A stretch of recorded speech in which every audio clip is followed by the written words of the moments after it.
Wondery Plus subscribers can binge all episodes of Over My Dead Body, Gone Hunting, ad-free. Join Wondery Plus in the Wondery app or on Apple Podcasts.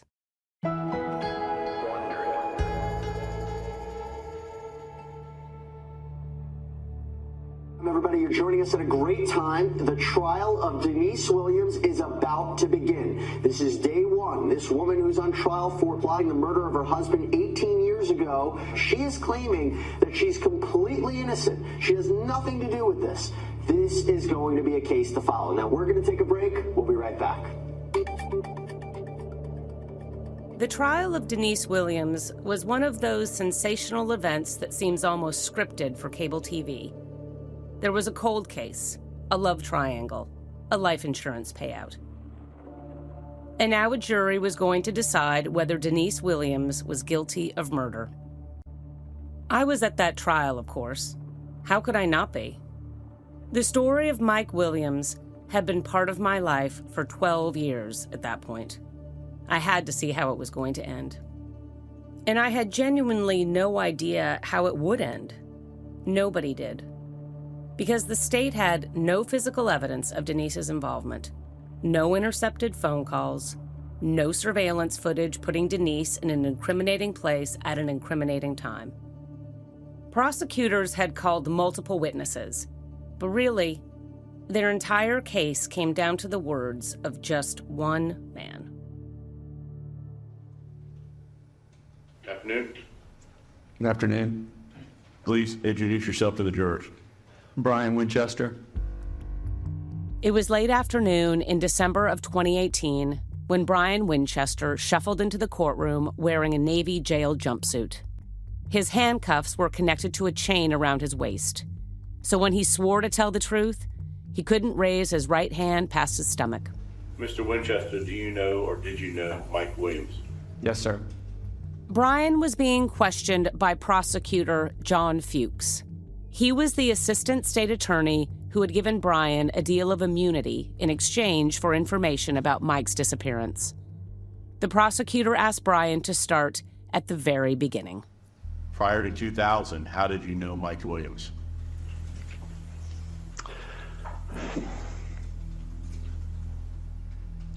Mike and I went to high school together and got to know each other very well. We were very good friends. We continued to be friends all through college and all through getting married.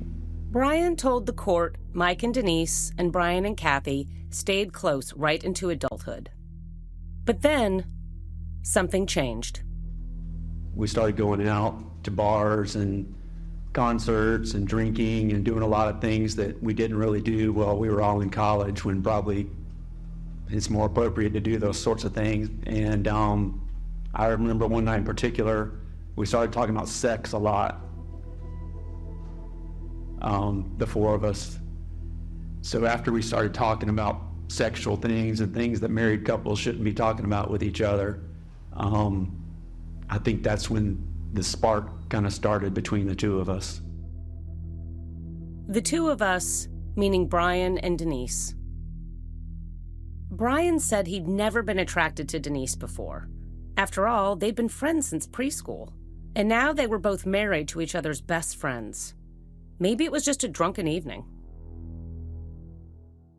But then, one night, Brian and Kathy and Denise and Mike were going to a club near the Florida State University campus. We pulled up on Tennessee Street, and Denise and I jumped out of the car and left Mike and Kathy to go park the car. Brian said he and Denise were standing there, alone, on the sidewalk by the entrance to the club. Mike and Kathy would be walking up to them any minute. Something about that moment, though, just felt electric. Brian and Denise locked eyes, and something just happened. We, kissed each other and made out. What had just been a spark was now something more. Later that night, after Kathy and I went home and Mike and Denise went home, she and I got on the phone together, and we basically spent the whole night talking to each other on the phone, and we just really connected. And We had a lot of sexual talk and had phone sex and that sort of thing. And that's kind of what just started the whole ball rolling with her and I. It only got more heated from there. So we started meeting very regularly and having sex very regularly. We started meeting in hotels during the workday, meeting whenever we had the opportunity if Mike was at work. And Mike worked a lot. We would meet at Home Depot parking lot or meet behind Kaiser College, leave a vehicle and go to her house or go to my house, depending on how long she could be away from work. Eventually we started going on trips together. We took trips to New York, South Beach. Remember when Mike found a suspicious $3,000 cash advance on his and Denise's Visa statement? Well, this is what it was really for. She'd been taking cash withdrawals out of the ATM, which I knew was for travel for us when we would go out of town. But he kind of thought it might be for drugs or something. They continued their affair in fancy hotels, living a kind of fantasy life together. Then they'd come back to Tallahassee, go back to their homes with their spouses. They knew that couldn't go on forever. We eventually started talking about options and ways that we could be together.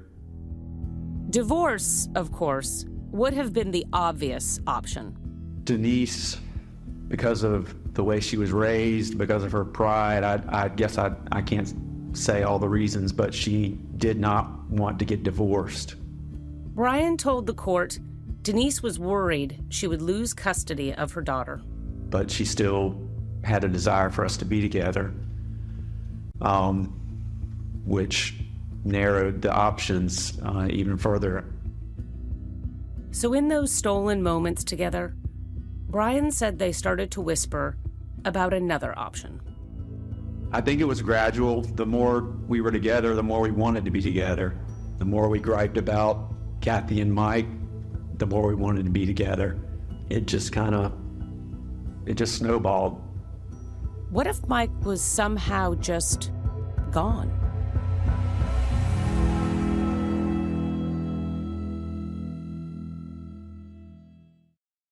Mike Williams set off on a hunting trip in a North Florida lake where it was thought he met his fate in the jaws of a vicious alligator. Except that's not what happened. And after the uncovering of a secret love affair, the truth would finally be revealed. Binge all episodes of Over My Dead Body Gone Hunting right now, ad-free, on Wondery+. Selena Quintanilla was a force of nature, but when a loyal friend betrays her, the Queen of Tejano meets a fate she never deserved. In our new series, Viva Selena, we'll tell you how she made a massive cultural impact and became a legend the world will never forget. Listen to Even the Rich on Amazon Music or wherever you get your podcasts. From Wondery, I'm Jennifer Portman, and this is Over My Dead Body Gone Hunting. Baby, I'm guilty. I got his blood on my hands. Baby, you're crazy. I never touched that man.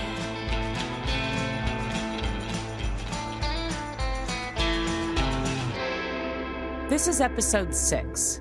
It's Gotta Be Eve.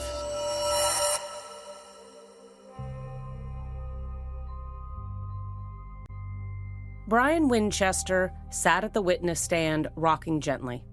He had spent the last 20 minutes telling his version of his affair with Denise, almost without emotion. And now, in that hushed courtroom, with his eyes fixed on the floor, he finally began to tell the story of what he said happened to Mike. It was the year 2000.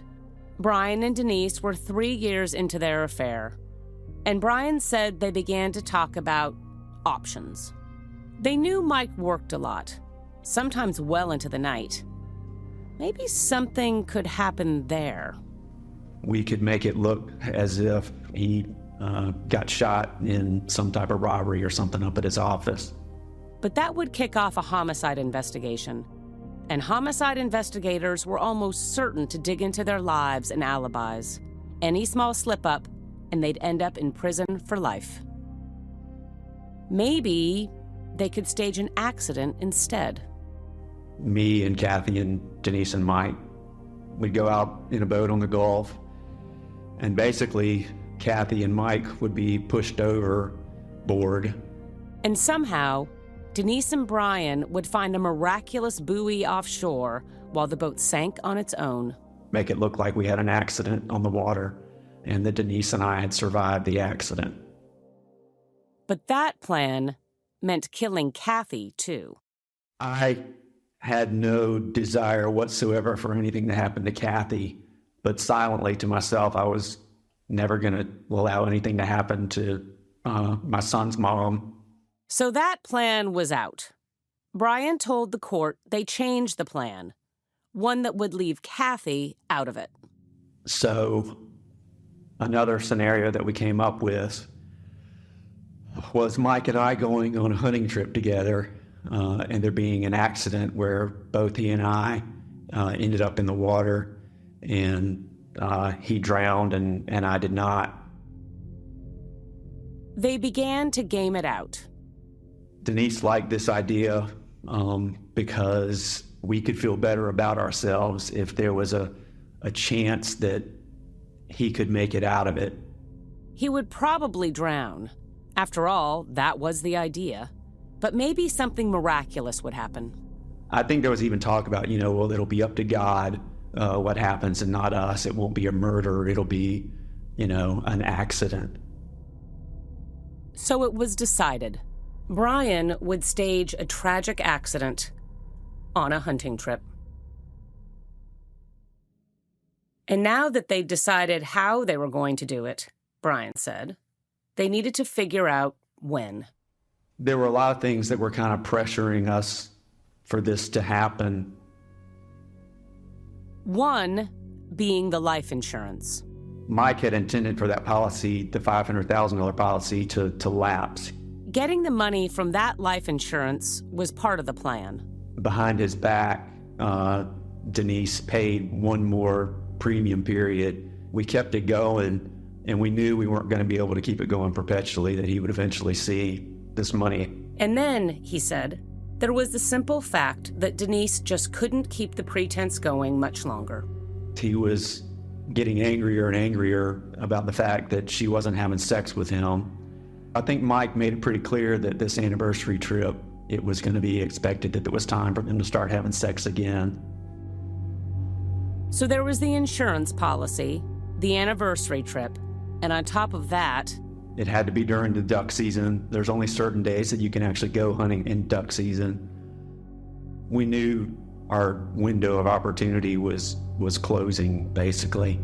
Brian told the court they settled on a weekend in December. Brian and Mike would go out to Lake Seminole on a duck hunting trip, just like they'd been doing since they were teenagers. Denise really didn't have to do a whole lot other than come up with an alibi for herself and make sure that Mike went. I had to do, more, obviously. Denise's alibi would be that she was at home taking care of her and Mike's daughter, Ansley. That would be real and rock solid. Brian would have to work harder to have an alibi. He would take Mike out to the lake, make him drown, and then hightail it back to Tallahassee. The plan was that all this would occur very early in the morning, and I would have time enough to get back and meet my father-in-law to actually go on a hunting trip with him. It was a plan, maybe not a great one. But then, just before midnight, just a few hours before they were supposed to leave on their trip, Mike called Brian. He said, "I can't go. Denise has called me. She doesn't want me to go on the trip." As soon as he got off the phone, Brian said he called Denise. What is going on? I mean, because this isn't something you need to be wishy-washy about. Brian put it plainly for Denise. This was their chance. Maybe their only chance. Look, either we're going to go forward with this or we're not. I mean, we're either going to be together or we're not. Basically, it was just a cold feet kind of thing. and she, got cold feet at the last minute. At that point, the prosecutor interrupted Brian. Had he been pressuring Denise? Pressuring her. I don't think it was pressuring her as much as stating the facts of this is the reality of the situation. If you want this to happen, this is the best time for it to happen. I was not happy about the fact that we had made these plans and I had committed that this is what was going to happen. And then at the last second, she backed out. I didn't understand that.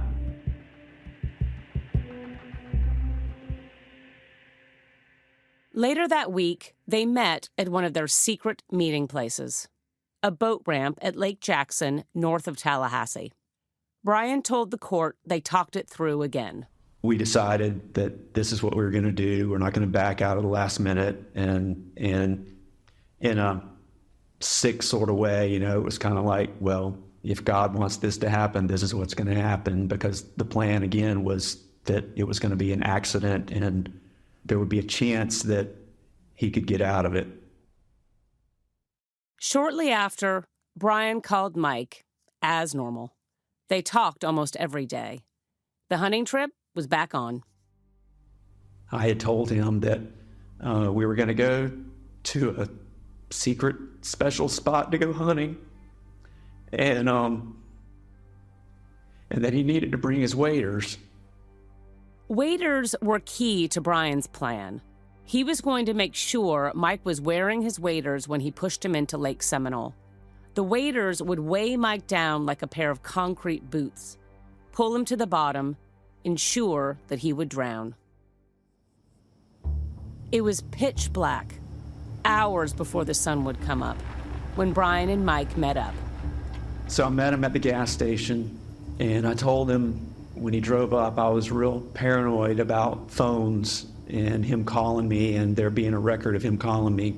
So I told him that my battery was dead on my phone, because normally we would have called and talked to each other. So I followed him over to the lake. He had his boat behind his Bronco, and I followed him in my white Suburban. For the next 50 minutes, Brian tailed Mike along the road to Lake Seminole, thinking about what he was about to do. Mike and Brian pulled their trucks off the road next to the boat ramp. Their headlights shined into the water, lighting up the hydrilla and lily pads floating on the surface. They got out of their vehicles, and Brian told Mike to get moving.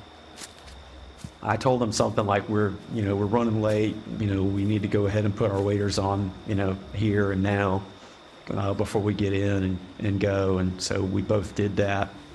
Mike put on his waders and hopped into the bow. Brian was driving the boat from the back, steering them to a deeper area of the lake, a couple hundred yards from the landing. Then, it was time. I pretended something was wrong with the motor or the weight in the boat was off or something, but I basically stopped the boat and got him to stand up. And when he did, I pushed him into the water. Mike was in the lake. His waders were filling up. In a few seconds, he'd be plunging down toward the bottom, toward his death, down toward Brian and Denise's life together. He was, struggling, and the motor of the boat was still running, and I pulled off just a little bit to get kind of away from him so that he couldn't reach back into the boat. But as Brian pulled away and looked at Mike, he saw there was a big problem. He was taking the waders and the jacket off. And he got those off. That area of the lake, there's a lot of stumps that come up out of the water.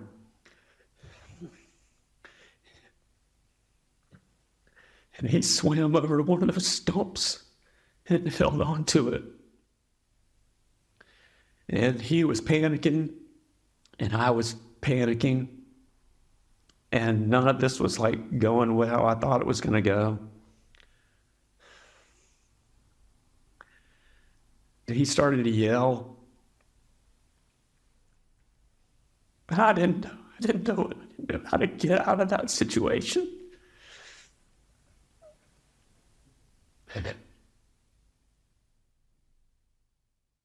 Brian claimed that his plan with Denise had always been to let God decide if Mike should live. If this wasn't a sign from God, then what was? Maybe Brian could try to laugh this all off as some kind of joke gone wrong. Maybe it would ruin his friendship with Mike. Still, you don't go to prison for pushing your buddy into a lake. But Brian wasn't thinking about that. He wasn't thinking about a way out.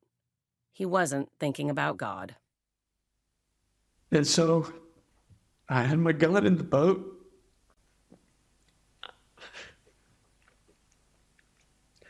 And so I loaded my gun, and I made 1 or 2 circles around, and I ended up circling closer towards him, and he was in the water. And as I passed by, I shot him. On the witness stand, Brian wiped his eyes with a tissue. He stared at the courtroom floor. He looked like he was in pain. It seemed like, in his mind, he was back there on that lake.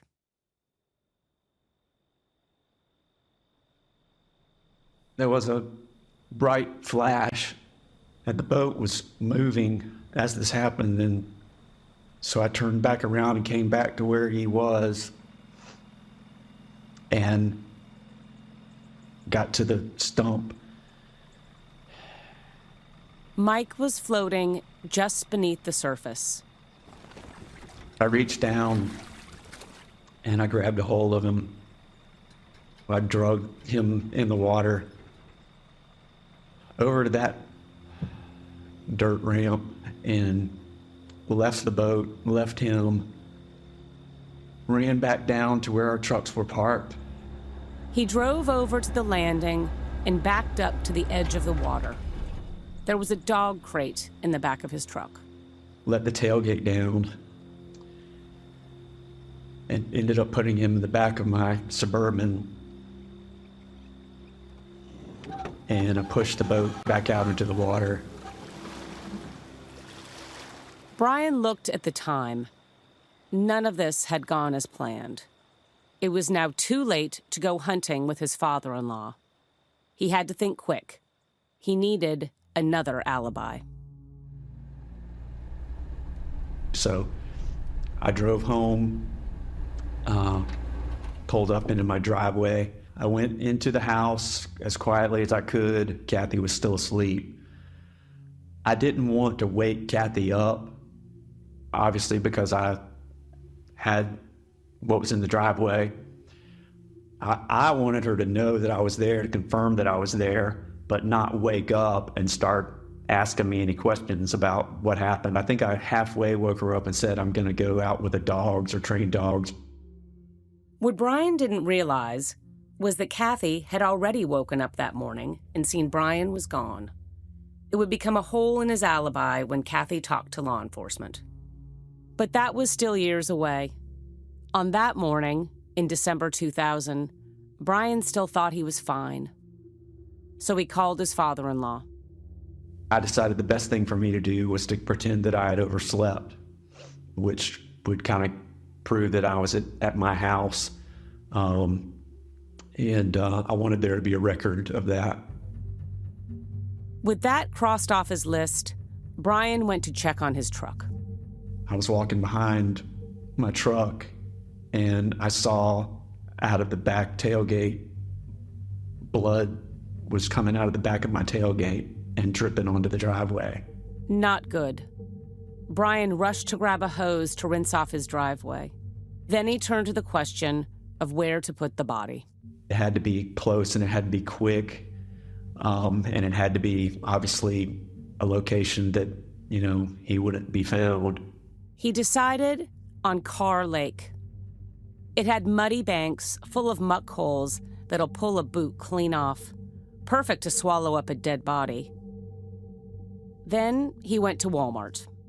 I bought a shovel, I bought a tarp, and I bought weights. I would use the weights to weigh his body down in the water or mud hole.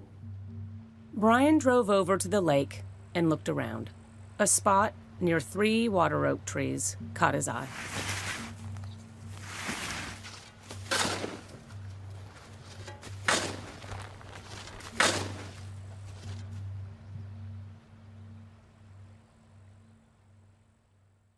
When Brian got home, the one thing he made absolutely sure not to do was call Denise.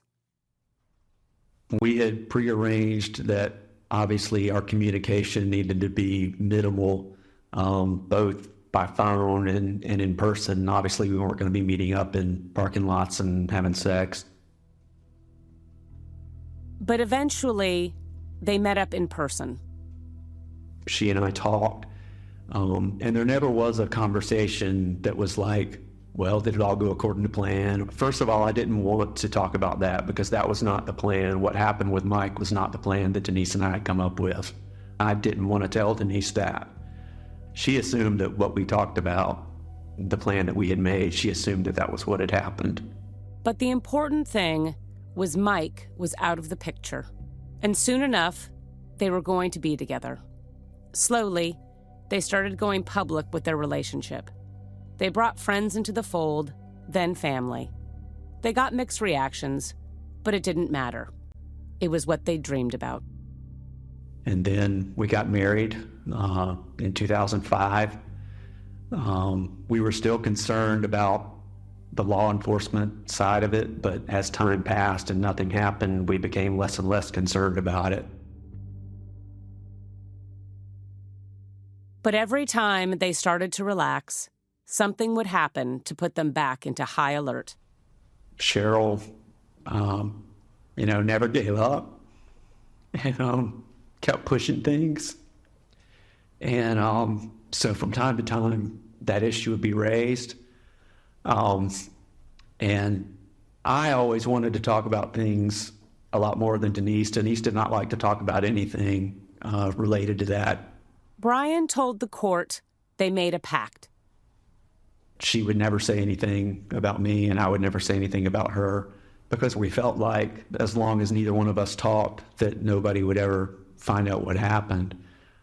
We called it our agreement, and we were probably pretty arrogantly confident in that agreement. But over time, Brian started to get less confident. I was concerned about Denise, if she ever got under that pressure, whether she would hold up to it or not. Kathy actually warned me. Kathy was trying to get me to talk, but basically she said, you can't trust Denise, and she'll throw you under the bus the first chance she gets. If there was an agreement, it seemed like Denise had kept to it. She'd never said anything about Mike's disappearance. Even after Brian had controlled her bank accounts, tracked her phone messages, even kidnapped her at gunpoint, even when she was given the opportunity to tell law enforcement. If there was an agreement, then Brian had been the weak one, the one who didn't hold up under pressure, the one who would betray Denise to save his own skin. As his testimony came to an end, the prosecutor asked Brian if Denise was in court. Do you see her in the courtroom today? Yes, sir. Can you please point her and indicate her photo there? The pink sweater.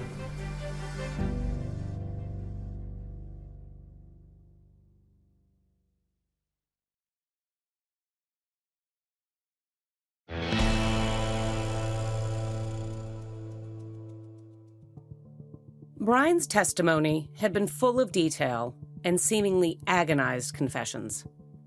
With the help of prosecutor John Fuchs, Brian had given the jury an exhaustive account of the planning, execution, and cover-up of the murder of Mike Williams and Denise's part in it.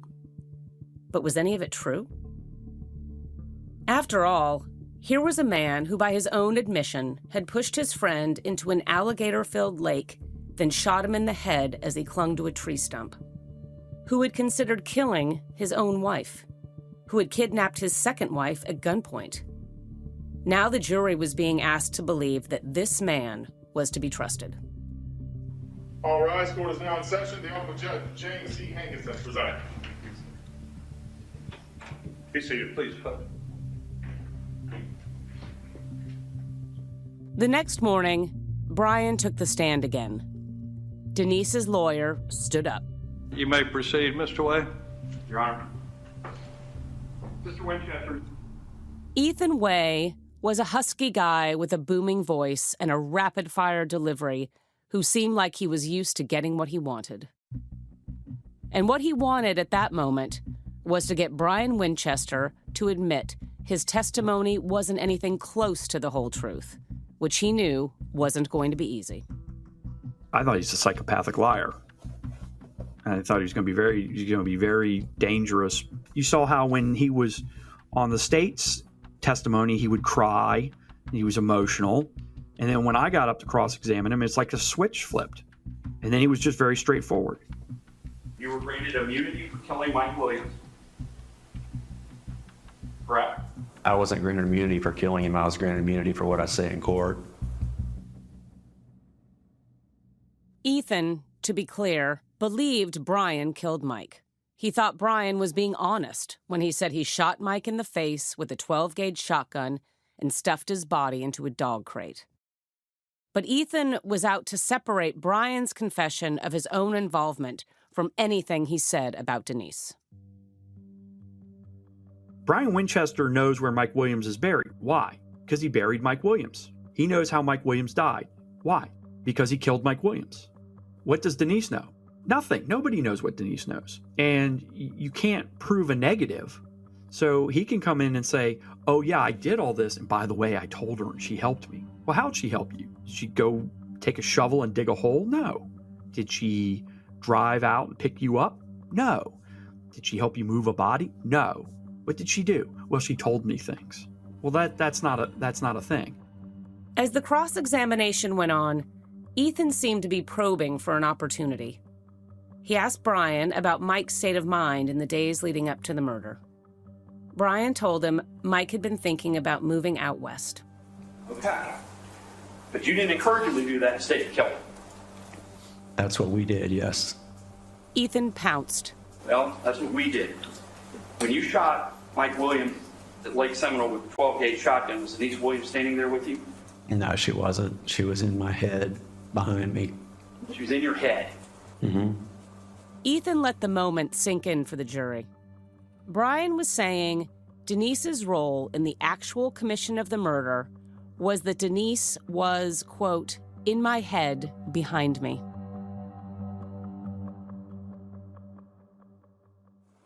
Fair to say that over the years you've been obsessed with Denise Williams?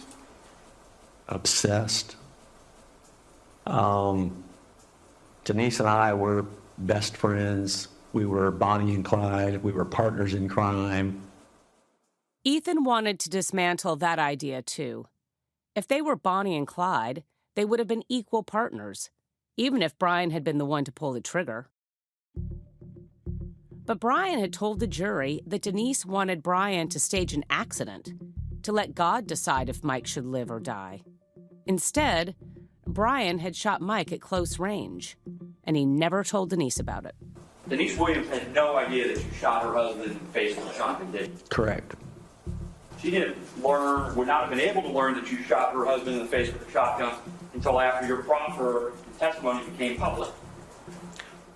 Actually, I tried to tell her about it one day, and she did not want to know the details. She told me that she assumed that obviously when his body was never found, that what we had planned did not happen, and that it never made sense to her that I was able to get to the shoreline, but he wasn't, but that it was okay, as long as we asked forgiveness from God, it was okay for us not to confess it to anybody else. But to be clear, you never told Denise Williams that you shot her husband. She didn't let me tell her that, no. And I didn't want to tell her that. So Ethan had gotten Brian to admit Denise hadn't been at the scene of the crime, that she never knew Brian was going to shoot Mike, And Brian said he never told her about it afterward. How guilty of a murder conspiracy could she really be? And if Brian wanted to frame Denise for the murder, he had a clear motive. Denise had tried to send him to jail for life for her kidnapping. It was easy to think that he might want to bring her down with him. But you got one more benefit, didn't you? You got the benefit of seeing Denise Williams arrested, locked up, and brought to trial. That's not a benefit. You got the revenge for her putting you in the same situation you wanted to put her in. No, sir. I wouldn't want to put anybody in this situation. She got herself in this situation. But Brian had a history of leading law enforcement down the wrong path. Why should the jury believe that Brian's testimony about Denise was any different? You have a history of trying to plant evidence, put a fake hat out at the crime scene where you shot Mike Williams in 2001, did you? Yes, sir. Mr. Winchester, you're a murderer, isn't it true? Yes, sir. Mr. Winchester, you're a liar, isn't it true? Yes, sir. I have nothing else, Your Honor. Ethan was happy with how it had gone. At the end, he answered the two questions that mattered most. Are you a liar? Yes. Are you a murderer? Yes. And that was his thesis of the case, the thesis he presented to the jury in his closing arguments. The prosecution had gone all in on Brian, and Ethan thought that was strange, because in his estimation, Brian Winchester is a lying piece of shit who killed his best friend. Absent Brian Winchester, they still have nothing against Denise. They've got Brian Winchester says. That's it. Got no receipts, they've got no phone records, they've got no emails, they've got no statements, they've got no intercepted communications. They don't have anything. They've got Brian Winchester says. That was it. You take Brian Winchester out of the equation, then you've got absolutely nothing. If you find Denise Williams guilty, Ethan told the jury, then you're taking Brian at his word. There is no evidence that supports any of the allegations against my client, Ethan said. No evidence for any of the charges. No evidence except for Brian. Not long after Ethan had finished his statement, the jury headed out of the courtroom to begin deliberations. It was just before noon. I found a quiet spot in the courtroom and settled in for a long wait. I had no idea what was going to happen. Ethan Way wasn't wrong. The state's case really did hinge on Brian. And Brian was an admitted liar and murderer. The hours started ticking by. Clay Ketchum was there at the courthouse. So we were upstairs in a conference room up in the state's attorney's office. All of Cheryl's friends were there, and then there must have been 20 or 30 folks that were all gathered waiting. The general feeling was that the trial had gone well, but there were still a lot of doubts. They had 3 counts that they were asking the jury for convictions on. And, the way things go, we were just hoping that they would convict her on one count. And so we were just sitting and waiting, waiting and waiting. And then they called us and said, jury's back. All rise, court is back in session. Clay scanned the courtroom. Denise sat on the far side of the defense table, obscured by her attorneys. Cheryl sat in the gallery, next to her son Nick, wearing a white sweater and her signature pigtails. Has the jury arrived at a verdict? Would you hand it to the bailiff, please? State of Florida versus Denise Williams. We, the jury, find as follows as count 1 of the indictment. The defendant is guilty of conspiracy to commit first-degree murder. As to count 2, we, the jury, find the defendant is guilty of first-degree murder. We, the jury, find as follows as count 3 of the indictment. The defendant is guilty of accessory after the fact of first-degree murder. Guilty on all 3 counts. Denise stared straight ahead in silence. Friends and family on both sides broke down in tears. It was just unreal. It's very difficult to describe, but it's an emotional it's an emotional high where you just want to laugh, and yet you want to cry at the same time. So your eyes fill with tears and you're just ecstatic. Denise's lawyer, Ethan Way, was disgusted. Bunch of cackling vultures.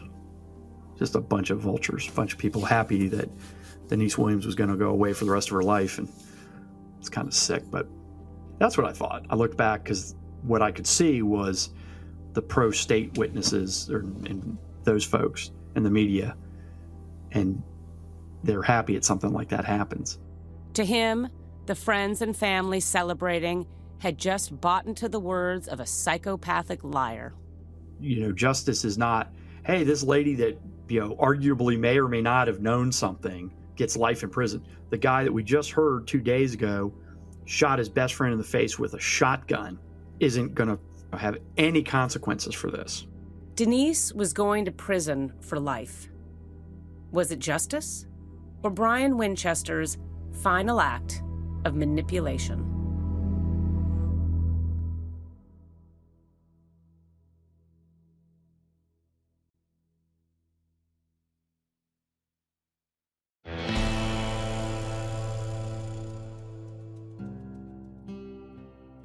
By the end of Denise Williams' trial, Ethan Way wasn't the only person in Tallahassee who felt like justice hadn't really been done. Her trial and sentencing had set off a debate. Denise's friend Blythe Newsom felt there had been double standards at work. I do think as a woman, she was expected to show more emotion, and she didn't show it. She gets convicted for not showing enough emotion. She must be guilty. She absolutely must be guilty. He can actually do the murder, but we'll let him off. And there's no outrage about that. The exact nature of Brian and Denise's relationship hardly came up at trial. It was clearly abusive at points. Could Brian have coerced Denise? Denise had to hide from him with her daughter. Did that come up? Did any of the hell that she went through, that didn't come up. For Blythe, everyone had been looking at the wrong person. No one has ever gotten upset or throwing their arms up in the air saying, this man kidnapped a wife who was trying to get out of the marriage with him with every intent to kill her with all of this stuff in the car. Nobody ever brings that up. Nobody brings up the fact that this man who killed his best friend is going to be walking the streets in a matter of years because he got a plea bargain for telling this fabulous story. Why is that okay? And for some reason, she became the fall guy and the target, not the man who committed the murder. Instead, as Ethan himself pointed out, the narrative of it all was very familiar. A love triangle, a femme fatale, and her obsessive lover. It was almost too Hollywood. Cameras and media and everybody wanted a piece of it, but nobody wanted to ask any questions. They just liked that narrative of, Denise has got to be the bad lady, because at this point, Brian's out of it, right? It didn't dawn on people for a long time that Brian Winchester, who admitted to killing Mike Williams, was not going to face any legal repercussions for that murder at all. But hey, we got this, got the widow, we got the mother of the child. She's the big baddie here. For such a shocking crime, it seemed like someone needed to be seen to take the consequences. I think Denise makes a very easy target for people because, it's got to be the wife, right? It's got to be it's all Eve's fault. Adam was never going to eat that apple. It's got to be Eve. Brian was clearly controlling, maybe even coercive. We'd seen it in the kidnapping, the witness tampering from prison, how he'd acted when Denise was dating Chuck Bunker. There was something about their relationship that didn't really seem quite the way Brian had presented it at trial. He'd said they were Bonnie and Clyde, equal 50-50 partners in crime. But was that really true? And if not, had justice really been done?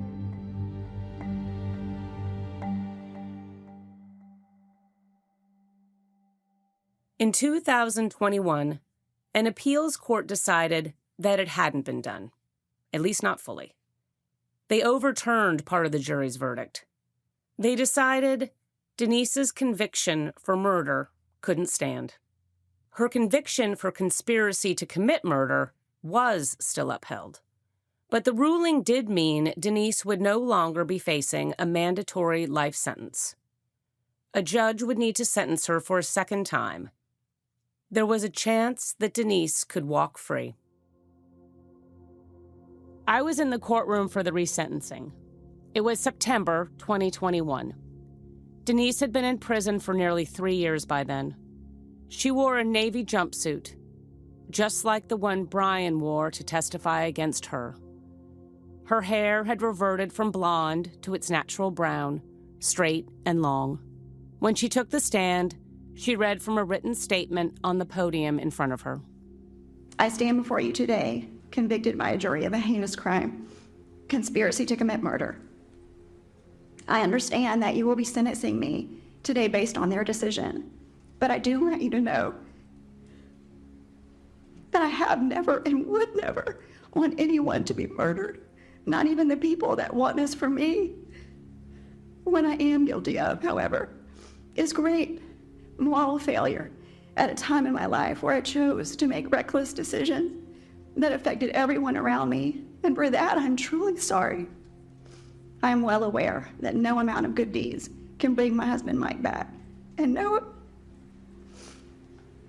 amount of service to others can stop the pain for everybody who knew him.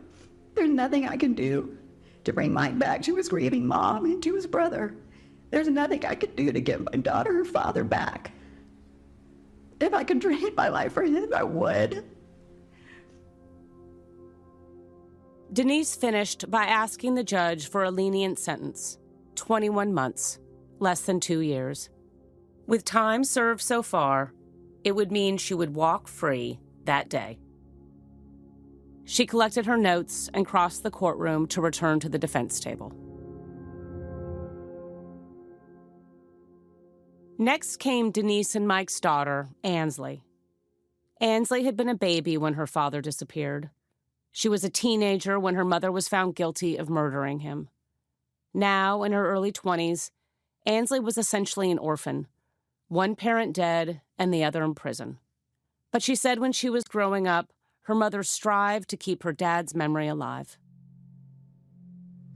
She always wanted me to meet a man with the same ideals that he had. My mom made sure he was never forgotten and always made me feel his love. She has shown all during my life how much she cares for me and would do nothing to hurt me. And that was important, because Ansley had also gotten to know Brian. To Ansley, Brian was not a man with ideals you wanted to emulate. She saw firsthand how Brian tried to dominate Denise. As I got to know Brian and saw his actions daily as he was a figure of authority in my household for many years, it is not that he so much dominated my mother, which he did, but he acted independently of her. I never once saw him consult with her about anything.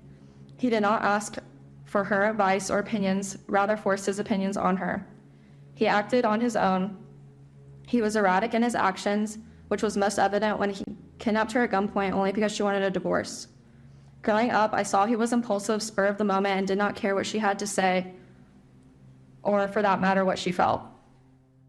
To Ansley, there was no doubt about who the architect of her father's murder was, and it was not her mother. There is simply no way my mother would conspire with Brian to kill my father, because my mother would not choose to purposely cause me pain to endure the emotional pain of his passing. The next person to speak couldn't reach the podium. A court employee wheeled Cheryl Williams up in between the two tables. It had been 15 years since I first met her.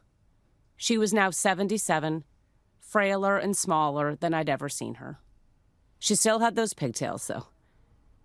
She read from a written statement, and I could just picture her writing it out at that little kitchen table where she had kept track of every step in the case. When I found out on December 20th, 2017, that Mike's body had been found and that he had been murdered, part of me died too. For 17 years, I had hoped that my son was alive and would eventually come home. Now, that hope was dead too. The coroner sent me a message. Miss Williams, don't worry, Mike didn't suffer when he died. I disagree. What about the time he's trying to get out of his waders in the freezing waters of Lake Seminole? What about the time he's clinging to a stump in the dark, knowing his best friend whom he loved is going to kill him? Mike suffered horribly. For the rest of my life, when I try to go to sleep, I will see my son clinging to a stump, freezing, wondering why his friend is trying to kill him. I hear him screaming for help. I wasn't there to help him. It will haunt me forever. Judge Carroll, please don't reduce Denise's prison time even by 1 day. Please don't show her any mercy. She didn't show my son any mercy. She took him away from his daughter, his family, and his friends.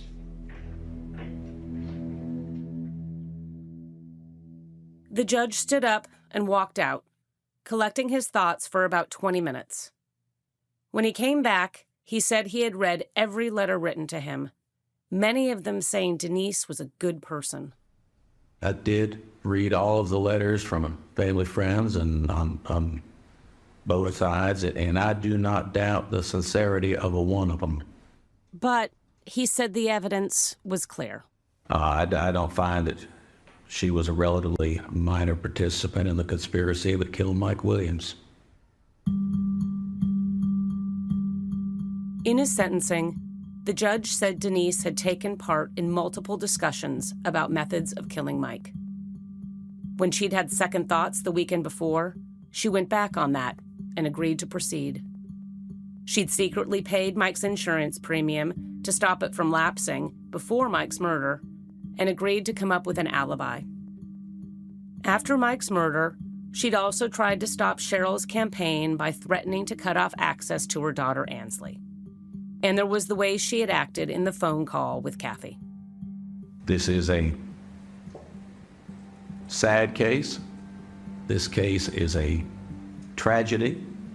This case is a waste, and it didn't have to happen.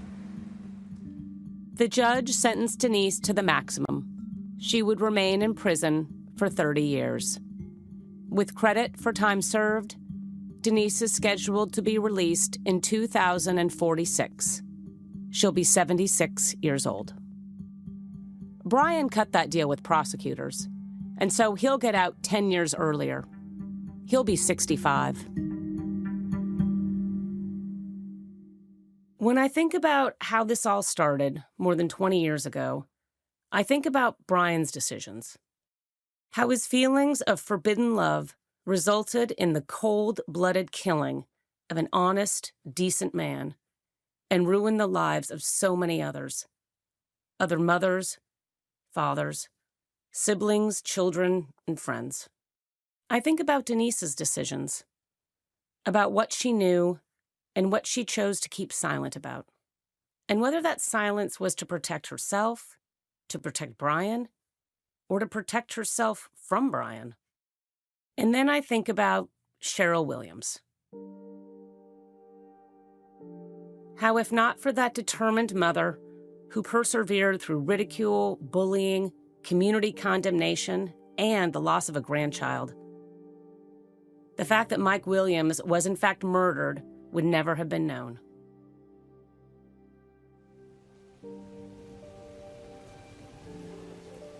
A chilly mist hung in the air the night we gathered in the parking lot at the Ketchum's Realty Company. Logs burned in fire pits as we sheltered under a tent from the cold rain. Gosh, we probably had 40 people or so. It was a gathering of people that had been involved in this and an opportunity to say thank you. Patty Ketchum was emotional that night. The Ketchums had invited everyone who had helped with Mike's case to their office for an informal memorial.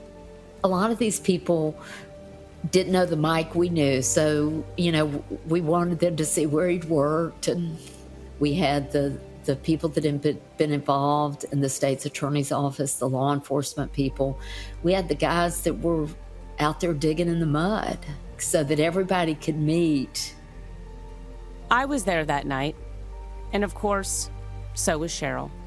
Cheryl actually spoke. I think we took the mic over to her, and she spoke from her heart and really did thank everybody that had contributed to ultimately doing exactly what she had on her poster way back when she was walking in front of the church, and that was help me find my son. And all of those people that were there helped her find her son. It's a tragic story, but they did help find him. We spoke about Mike that night, not his murder. People talked about their memories, his life. And as the rain came down, the setting couldn't have been more fitting. We all said it's duck weather. Duck weather is cold, and it's rainy, it's miserable. And, you know, Mike would have loved it.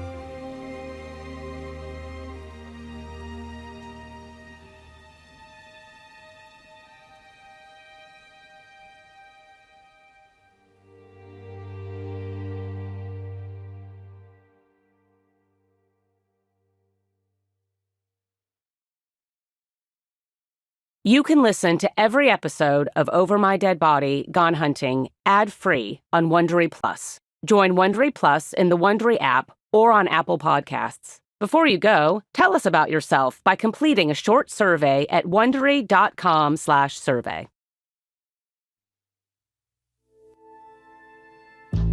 From Wondery, this is the final episode of Over My Dead Body, Gone Hunting. A series about the extremes of love and betrayal.